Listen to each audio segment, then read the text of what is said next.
प्रेम से बोलो जय माता दी। भक्तों, मैं हूँ सोनी गुप्ता। रिधि सिद्धि चैनल में आप सभी का स्वागत है। आज मैं बताने वाली हूँ मार्गशीर्ष महालक्ष्मी व्रत कथा। इस कथा को अघन मास में जरूर ही सुनना चाहिए। इस कथा को सुनने मात्र से सभी सुखों की प्राप्ति होती है। माता लक्ष्मी अति प्रसन्न होती हैं और सभी इच्छाओं की पूर्ति करती हैं। इस कथा को ध्यान पूर्वक सुने। यह कहानी द्वापर युग की है। द्वापर युग में एक राजा थे। वे बड़े पराक्रमी राजा थे। उनकी रानी का नाम सूरत चंद्रिका था। रानी दिखने में अति सुंदर और सुलक्षणा थी तथा पवित्रता भी थी। उन दोनों को 7 पुत्र तथा उनके बाद एक कन्या का वरदान मिला था। कन्या का नाम श्यामबाला था। एक बार की बात है, महालक्ष्मी जी के मन में आया कि जाकर उस राजा के राजमहल में रहें, जिससे राजा को दुगनी धन दौलत की प्राप्ति होगी और उस धन दौलत से राजा अपनी प्रजा को और ज्यादा सुख दे पाएगा। गरीब के घर अगर रहेंगे और उसे धन दौलत प्राप्त हो तो वह स्वार्थी तथा केवल अपने ऊपर ही खर्च करेगा। यह सोचकर श्री महालक्ष्मी जी ने बूढ़ी ब्राह्मण का रूप धारण किया। हाथ में लाठी लिए लाठी के सहारे रानी के द्वार जा पहुंची। लेकिन माता लक्ष्मी ने एक बूढ़ी औरत का रूप धारण किया था, पर उनके चेहरे पर देवी का तेज था। उन्हें देखते ही एक दासी सामने आई। उसने इनका नाम, धाम, काम, धर्म पूछ डाला। वृद्ध ब्राह्मणी का रूप धारण किए हुए माता लक्ष्मी जी ने कहा, बालिके, मेरा नाम कमला है। मेरे पति का नाम भुवनेश है। हम द्वारिका में रहते हैं। तुम्हारी रानी पिछले जन्म में एक वेश्या की पत्नी थी। वह वेश्या गरीब था। दरिद्रता के कारण हर रोज घर में झगड़े होते थे तथा उनका पति रोज उसे मारता था। इन बातों से तंग आकर वह घर को छोड़कर चली गई तथा जंगल में खाली पेट भटकने लगी थी। उनकी दुर्दशा को देखकर मुझे बहुत दया आ गई थी। तब मैंने उसे सुख संपत्ति देने वाली श्री महालक्ष्मी जी की कथा सुनाई। मेरे कहने पर उसने श्री महालक्ष्मी जी का व्रत किया। श्री महालक्ष्मी जी प्रसन्न हुई और उनकी गरीबी दूर हुई।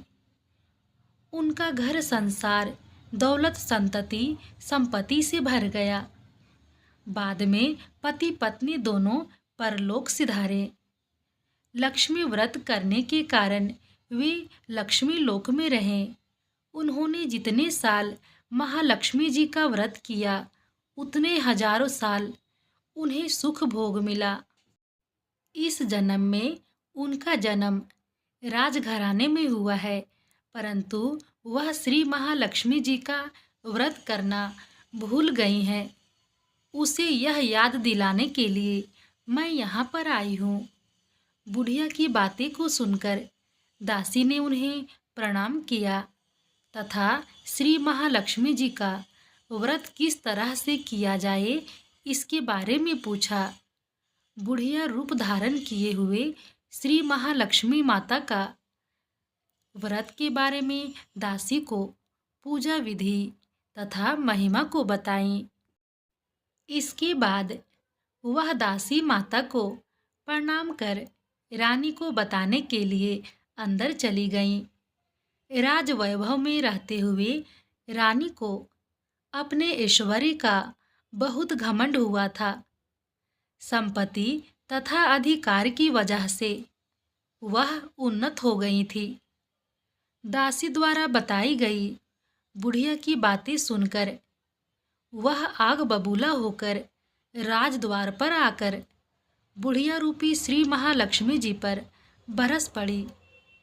उसे यह मालूम नहीं था कि श्री महालक्ष्मी जी माता बुढ़िया का रूप धारण किए हुए द्वार तक आई हैं, परंतु रानी का इस कदर रुख बर्ताव तथा अपना अनादर देखकर माता ने वहां पे ठहरना ठीक नहीं समझा।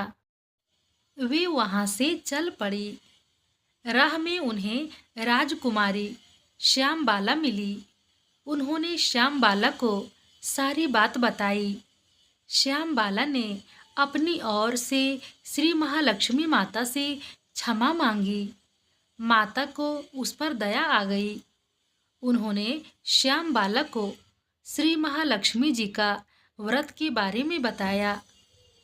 उस दिन अगहन मार्गशीर्ष माह का पहला गुरुवार था।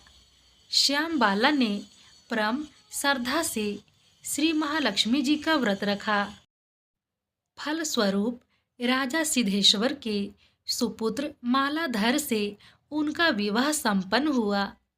वह धन दौलत ऐश्वर्य वैभव से मालामाल हो गई। पति के साथ ससुराल में आनंद से दिन बिताने लगी। इधर श्री महालक्ष्मी जी का रानी पर प्रकोप हुआ। फलस्वरूप राजा भद्रश्रवा का राज्य एवं राज कारोबार नष्ट हो गया। यहाँ तक कि खाने के लाले पड़ने लगे। ऐसी हालत में एक दिन रानी ने राजा से निवेदन किया, हमारा दामाद इतना बड़ा राजा है, धनवान है, ऐश्वर्यशाली है, क्यों ना उसके पास जाया जाए, अपना हाल उसे बताएं, वह जरूर हमारी मदद करेगा। इस बात पर राजा भद्रश्रवा दामाद के पास रवाना हुए। राज्य में पहुंचकर एक तालाब के किनारे थोड़ी देर विश्राम लेने के लिए ठहरे। तालाब से पानी लेने आते जाते दासियों ने उन्हें देखा। उन्होंने विनम्रता से उनकी पूछताछ की।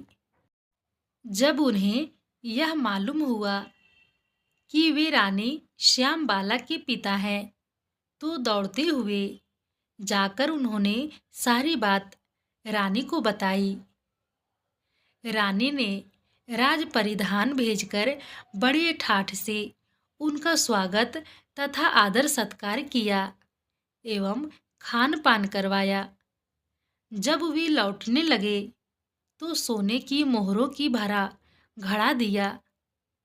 राजा भद्रश्रवा जब वापस लौटे तो उन्हें देखकर रानी सूरत चंद्रिका खुश हुई। उन्होंने सोने की मोहरों से भरे घड़े का मुंह खोला पर बोली, हाय भगवान, घड़े में धन के बदले कोयले मिले हैं। यह सब श्री महालक्ष्मी जी के प्रकोप से हुआ था। इस प्रकार इसी तरह से दुर्दशा में और कई दिन बीत गए। इस बार रानी स्वयं अपनी कन्या के पास गई। वह दिन अगहन माह का अंतिम गुरुवार था। श्यामबाला ने श्री महालक्ष्मी जी का व्रत किया और पूजा भी की। साथ में अपनी माता से भी व्रत करवाया। इसके बाद रानी अपने घर आई।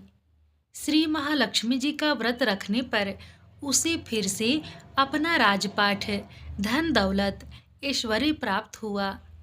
वह फिर से सुख शांति एवं आनंदमय जीवन बिताने लगी। कुछ दिनों बाद राजकन्या श्यामबाला अपने पिता के घर आई। उसे अपने घर देखकर सूरत चंद्रिका को पुरानी बात याद आई कि श्यामबाला ने अपने पिता को घड़ा भरकर कोयला दिया था और उसे कुछ भी नहीं दिया था। इसी कारण श्यामबाला को पिता के घर आने पर उनका कोई भी आदर सत्कार नहीं किया, बल्कि अनादर हुआ। पर उसने इस बात पर बुरा नहीं माना। अपने घर लौटते समय उसने पिता के घर से थोड़ा सा नमक ले लिया। अपने घर लौटने पर उसके पति ने पूछा, अपने मायके से क्या लाई हो? इस पर उसने जवाब दिया, वहाँ का सार लाई हूँ। पति ने पूछा, इसका मतलब क्या हुआ? श्यामबाला ने कहा, थोड़ा धीरज रखें, सब मालूम हो जाएगा। उस दिन श्यामबाला ने सारा भोजन नमक डाले बिना बनाया और परोसा। पति ने खाना चखा। सारा खाना बिना नमक का था, इसीलिए स्वाद नहीं आया। फिर श्यामबाला ने थाली में नमक डाला, जिससे सारा भोजन स्वादिष्ट लगने लगे। तब श्यामबाला ने अपने पति से कहा, यही है वह मायके से लाया हुआ सार। पति को उनकी बात सही लगी। फिर वह दोनों हंसी मजाक करते हुए भोजन करने लगे। कहा जाता है कि इस तरह से जो कोई श्रद्धा भाव से श्री महालक्ष्मी जी का पूजा करता है, वह सुनता है, उसे माता लक्ष्मी की कृपा प्राप्त होती है, सुख शांति प्राप्त होती हैं, सभी मनोकामनाएं पूरी होती हैं। परंतु यह सब प्राप्त होने पर माता की पूजा को भूलना नहीं चाहिए। हर गुरुवार को व्रत पाठ अवश्य करना चाहिए। इस तरह श्री महालक्ष्मी जी की महिमा भक्तों की मनोकामना पूरी करती हैं। प्रेम से बोलो, लक्ष्मी माता की जय।